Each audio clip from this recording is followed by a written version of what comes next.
Historia de la filosofía, por Nicolás Abagnano, volumen 3, 219, parte séptima, la filosofía entre los siglos XIX y XX, capítulo 8, el pragmatismo, 750, Peirce.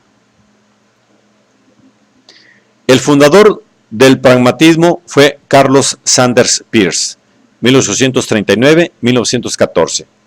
Un cultivador de la lógica simbólica y semiótica y un genial divulgador de doctrinas científicas.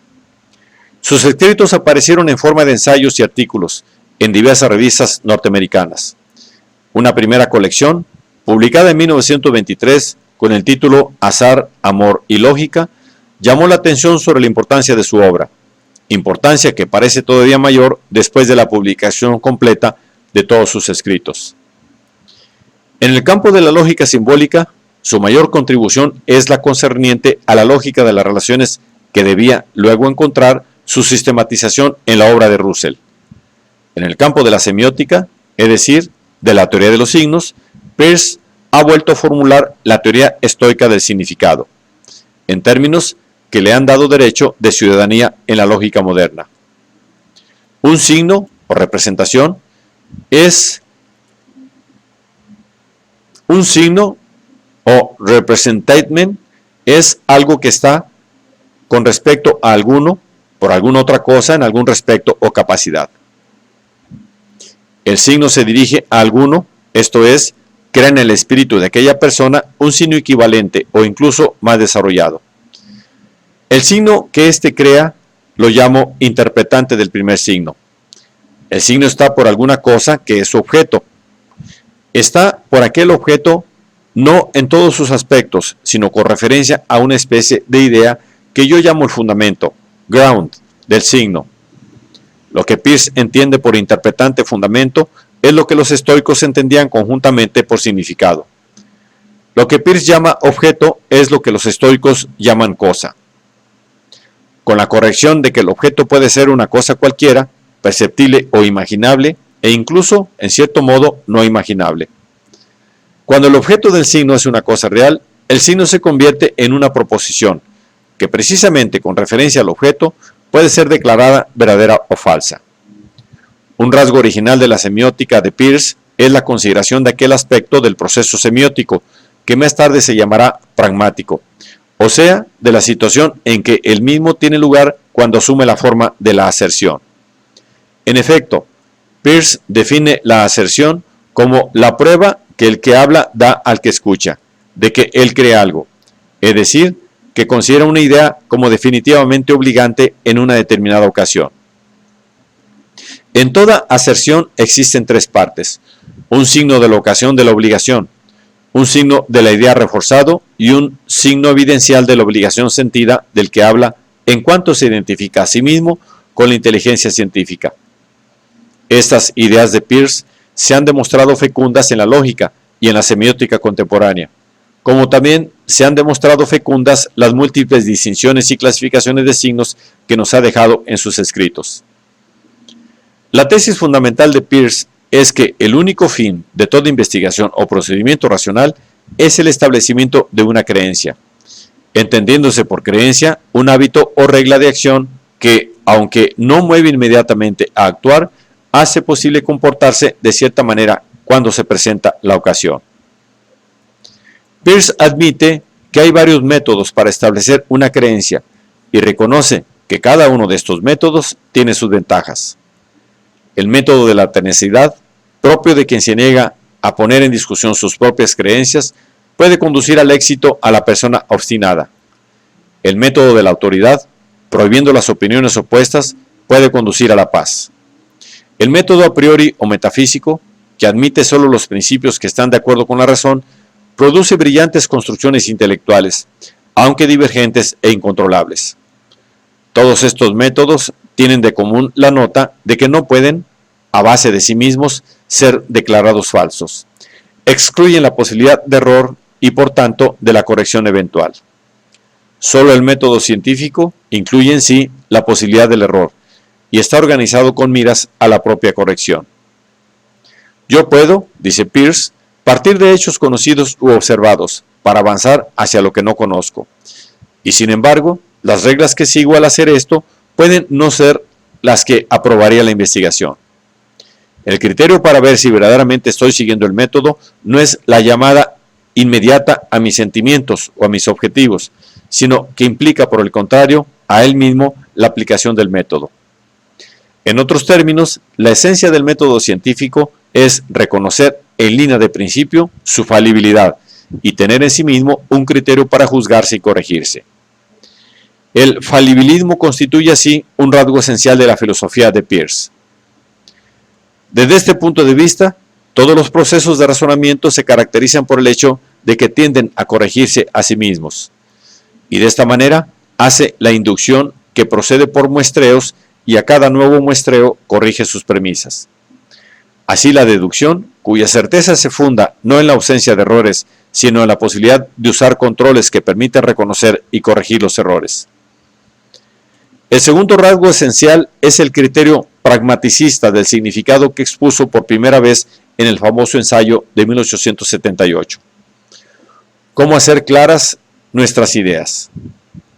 Si la función del pensamiento es la de producir creencias, y si la creencia es una regla o un hábito de acción, el único camino para determinar exactamente el significado de una creencia y para no dejarse extraviar por la diversidad de expresiones que la misma puede asumir, es el de considerar los efectos previsibles que la creencia misma tiene sobre la acción. Dice Peirce, para desarrollar el significado de una cosa, debemos determinar simplemente qué hábitos produce la misma, porque lo que una cosa significa consiste simplemente en los hábitos que la cosa implica. Ahora bien, la identidad de un hábito depende de cómo éste puede conducirnos a actuar, no solo en las circunstancias que pueden ocurrir probablemente, sino también en aquellas otras que, por improbables que sean, siguen siendo posibles. Lo que el hábito es depende de cuándo y cómo nos lleva a actuar. En cuanto al cuándo, todo estímulo a la acción se deriva de la percepción. En cuanto al cómo, el objeto de la acción consiste en producir algún resultado sensible. Así llegamos nosotros a lo que es tangible y concebiblemente práctico como a la raíz de toda distinción real de pensamiento, aún de la más sutil. Y no hay distinción de significado tan fina que no consista en una posible diferencia práctica. Desde este punto de vista, la regla para obtener la claridad de una idea prescribe simplemente la consideración de los efectos prácticos que pueda tener el objeto de la idea. La concepción se reduce totalmente a la concepción de estos efectos posibles. Pero, según Peirce, esto no autoriza a reducir la verdad a la utilidad. Peirce mantiene la definición tradicional de la verdad como correspondencia, entendiéndola en el sentido de la conformidad de un signo a su objeto. Pero esta conformidad no es estática, sino dinámica. Se encuentra en el límite de un proceso de investigación que controla o corrige indefinidamente sus resultados. En este sentido, la verdad de la proposición de que César pasó el Rubicón consiste en que cuanto más avanzamos en nuestros estudios arqueológicos o de cualquier otra naturaleza, más fuertemente nos sentimos impulsados a mantener la conclusión expresa en aquella proposición. En general, puede decirse que una proposición verdadera es una proposición creída que nunca conducirá a una decepción, mientras no sea comprendida de modo distinto a como fue entendida. Desde el punto de vista metodológico, exige algunas condiciones para su realización.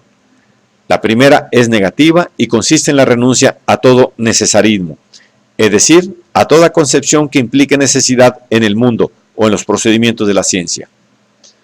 Todos los procedimientos de la ciencia, la inducción, la hipótesis, la analogía, son, según Peirce, de naturaleza probabilista y se valen de las técnicas del muestreo efectuando sus generalizaciones a partir de un número determinado de casos que se pueden considerar como una muestra suficiente del conjunto. Esto quiere decir que en el mundo mismo no hay necesidad alguna y que la necesidad no puede ser postulada como fundamento de los procedimientos de la ciencia y, en general, de una consideración racional del universo. Esta consideración no exige, sino que excluye la necesidad. Necesidad que, por otra parte, no puede apoyarse en ninguna prueba empírica. Según Peirce, el mundo es, a todos los efectos, el reino del azar, pero un azar en el que son cotejables las circunstancias, en el que son cotejables las constancias o uniformidades de acontecimientos que constituyen el objeto de la investigación científica y son expresables en leyes. Pero estas uniformidades están constituidas por la concordancia de los objetos en ciertos caracteres positivos y negativos, por lo que no manifiesta ningún orden total. A esta concepción del mundo la llama Peirce tijismo, de Tigby, azar, suerte. Estas ideas de Peirce se han revelado extraordinariamente fecundas en la filosofía contemporánea y conservan su actualidad manteniéndose eficaces para bloquear toda concepción necesarista del mundo, tanto de tipo material o mecánico como de tipo espiritualista. Peirce fue también partidario de otras ideas que se hallan estrechamente ligadas con el espíritu de su tiempo. El fondo de su especulación siguió siendo el concepto de la evolución, en el sentido progresivo y optimista en que los aceptaron muchos pensadores de su época y de tiempos más modernos. De la evolución, Peirce subrayó especialmente la continuidad, llamando cinecismo a su doctrina a este respecto. El espíritu, es decir, la conciencia, se reconoce en la cima de la evolución, y en su dominio se reconocen tres formas de dicha evolución: la dicástica, debida al azar; la anacástica, debida a la necesidad; y la agapástica, debida al amor. Peirce insiste sobre todo en esta última, pues ve en el amor de la humanidad el producto más elevado de la evolución espiritual.